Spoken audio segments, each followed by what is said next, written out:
brings up John Irving and Doug Colley. Doug Conley in the Panzer Wagen. Colley over there, 63 Beetle. Totally upgraded this car in the winter break. 139 cubic inches, air-cooled Volkswagen power. Sitting behind the rear axle. Stick shifted. The V experimental machine. And John Irving. Superstock K automatic, 1042 the dial, and Der Panzer Wagen. Making his way down the racetrack. And comes up short. Oh no. Oh no.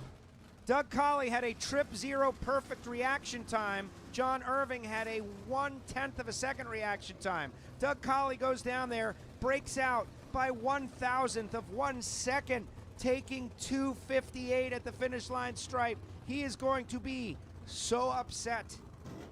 Oh boy. Der Panzerwagen. Perfect reaction time, breaks out 1,000th of 1 second.